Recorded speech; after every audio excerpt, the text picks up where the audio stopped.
Sveiki, esu humanitarinių mokslų daktaras Andrius Martinkus. Tęsime mūsų pamąstymus apie kintantį pasaulį ir apie Lietuvos valstybės, lietuvių tautos vietą šitame kintančiame pasaulyje. Dėkoju Kariniai už kanalo paramą. Dėkoju už tai, kad žiūrite, už tai, kad komentuojate, už tai, kad prenumeruojate. Jau daugiau kaip 4 metus Lietuvos valdžia ir jos propaganda pasakoja, kad Ukraina kariauja ne tik už save, bet ir už Lietuvą. O aš teigiu, kad ne Ukraina, o Iranas kariauja ne tik už save, bet ir už Lietuvą. Iš pirmo žvilgsnio toks teiginys gali nuskambėti kaip nesąmonė. Bet kodėl? Kodėl sakyti, kad Iranas kariauja ne tik už save, bet ir už Lietuvą yra nesąmonė, o sakyti, kad Ukraina kariauja ne tik už save, bet ir už Lietuvą, nėra nesąmonė. Aš teigiu, kad būtent sakyti, kad Ukraina kariauja ne tik už save, bet ir už Lietuvą, kad tai yra pati tikriausia nesąmonė. Ir daug didesnį pagrindą turi teiginys, kad Iranas kariauja ne tik už save, bet ir už Lietuvą. Pirmiausia, Iranas yra suvereni nepriklausoma valstybė. Negana to, tai yra valstybė, kuri jau kelis dešimtmečius gyvena griežtų ekonominių vakarų sankcijų sąlygomis. Gali nepatikti Irano režimas, bet tai yra pačių Irano žmonių reikalas. Islamo revoliucija, kuri įvyko Irane 1979 metais, kai buvo nuverstas šacho režimas, buvo grinai vidinis Irano politinio gyvenimo įvykis. Ne taip kaip valstybės perversmas Ukrainoje 2014 metais, kurį aktyviai ir atvirai rėmė ir kurstė vakarai su Jungtinėmis Amerikos valstijomis priešakyje. Iranas kariauja už savo pinigus, remdamasis savo ekonomiką, naudodamas savo ginklus. Irano valstybingumo istorija siekia beveik 3000 metų. Iranas kariauja su jį užpuolusiomis Jungtinėmis valstijomis ir Izraeliu. Jungtinėms valstijoms šiemet sukaks 250 metų. 1776 metais Liepos 4 dieną buvo paskelbta Jungtinių Amerikos valstijų nepriklausomybės deklaracija. O dabartinė Izraelio valstybė atsirado po Antrojo pasaulinio karo 1948 metais. Taigi, tos valstybės, kurios užpuolė Iraną, jos yra pagal savo amžių, jos yra nykštukinio amžiaus palyginti su Irano civilizacija. Tuo tarpu Ukraina yra visiškai priklausoma nuo vakarų. Ukraina neturi nei savo pinigų, nei savo ginklų. Ukraina kariauja už vakarų pinigus ir vakarų ginklais. Ukrainoje vakarų globalistai savo pinigais ir ginklais, bet ukrainiečių rankomis ir krauju kariauja su Rusija. Skirtingai nuo Irano, su jo 3000 metų valstybingumo istorija, Ukrainos valstybei yra tik 35 metai. Ukrainos valstybė atsirado žlugus Tarybų socialistinių respublikų sąjungai 1991 metais. Žlugus TSRS prasidėjo nauja geopolitinė epocha pasaulio istorijoje, dvipolį pasaulį atsiradusi po Antrojo pasaulinio karo pakeitė vienpolis pasaulis. Po Tarybų sąjungos žlugimo Jungtinės valstijos nebeturėjo savo lygaus konkurento ir tapo vienintelė supervalstybė pasaulio policininkų, pasaulinių hegemonų, pasaulinių viešpačių. Prasidėjo neoliberalios globalizacijos epocha. Šitos neoliberalios globalizacijos priešakyje buvo Jungtinės valstijos su savo partnere Europoje, Europos Sąjunga. O Europos Sąjunga po TSRS žlugimo beje pradeda sparčiai keistis. Europos Sąjungos globalistai pradeda vis labiau riboti nacionalinių valstybių suverenitetą, vis labiau skatinti imigraciją iš Azijos ir Afrikos ir vis labiau diegti netradicinės vertybės. Pavyzdžiui, netradicinės šeimos sampratas. Šitoje neoliberalioje globalizacijoje Visi turėjo savo vietą ir savo vaidmenį. Jungtinės valstijos buvo pasaulio policininkas, Europos Sąjunga buvo eksperimentų su žmonėmis erdvė. Europos Sąjungoje globalistai vykdė eksperimentą su Europos visuomenėmis, naikino tradicinės vertybės ir tapatybės ir diegė netradicinės.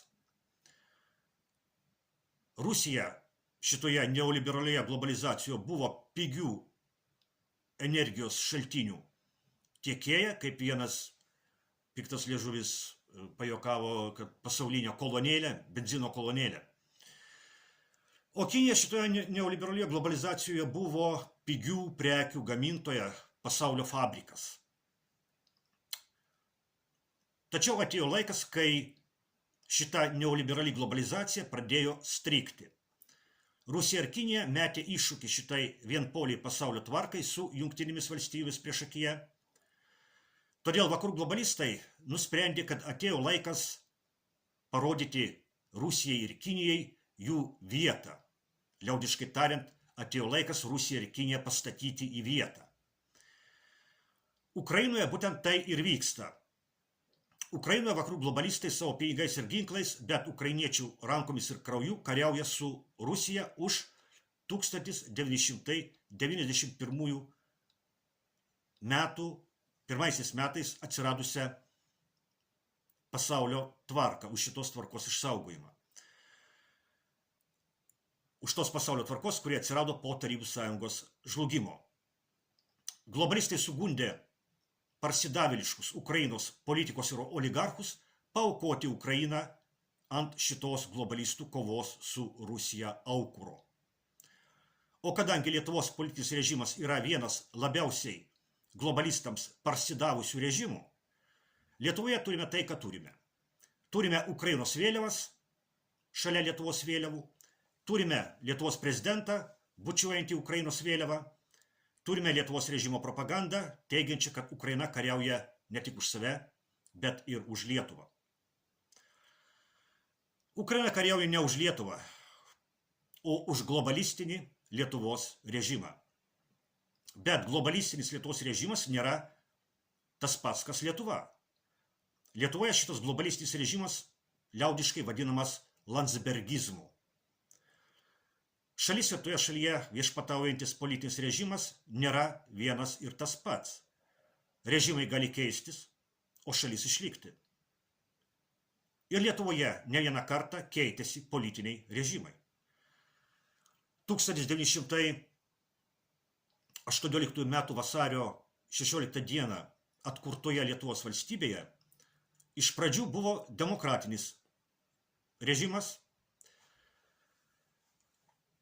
1926 metais įvyko valstybės perversmas ir demokratinį režimą pakeitė Smetonos autoritarinis režimas.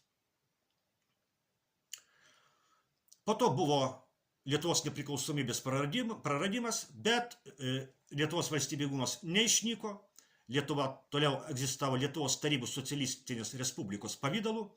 Buvo LTSR režimas, jis irgi keitėsi.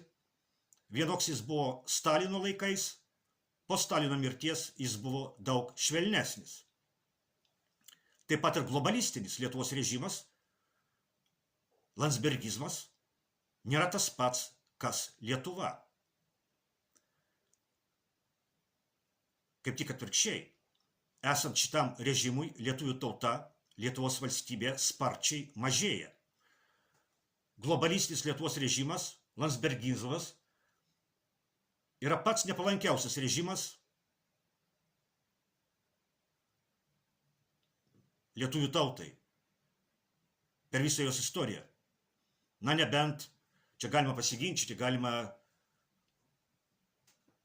pagal blogį lyginti su LTSR režimu Stalino laikais. Bet po Stalino mirties LTSR režimas tikrai buvo jau daug geresnis negu šitas landsbergistinis globalistinis režimas. Nes LTSR režimas baigėsi, kai Lietuvoje gyveno 3 700 000 žmonių, valdant globalistams, landsbergistams Lietuva neteko 1 milijono žmonių. Šito niekada nebuvo. Tokio reiškinio nebuvo, kai buvo ankstesni režimai Lietuvos teritorijoje. Jungtinių Amerikos valstijų ir Izraelio karas prieš Iraną taip pat yra vienpolės pasaulio tvarkos pasipriešinimo gimstančiai daugiapoliai pasaulio tvarkai veiksmas. Jungtinių valstijų prezidentas Trumpas Ukrainos kare bando atsiriboti nuo ES globalistų, bet kare prieš Iraną jis faktiškai daro globalistų darbą. Todėl ir Lietuvos globalistinis režimas kritikuoja Trumpą už jo politiką Ukrainos kare, bet gyrė Trumpą už jo karą prieš Iraną. Darome apibendrinimą. Ukraina kariauja už tą pasaulio tvarką, kurioje Lietuva nyksta pastaruosius 35 metus. Iranas kariauja prieš tą pasaulio tvarką, kurioje Lietuva nyksta pastaruosius 35 metus. Iranas kariauja, aišku, ne už Lietuvą. Iranas kariauja už save, už savo išlikimą. Bet faktas yra akivaizdus. Ukraina kariauja už tą pasaulio tvarką, kurios vietininkas Lietuvoje yra globalistinis, landsbergistinis režimas. O Iranas kariauja prieš tą pasaulio tvarką. Šią prasme, Iranas kariauja už Lietuvą. Tai tokia paprasta aritmetika.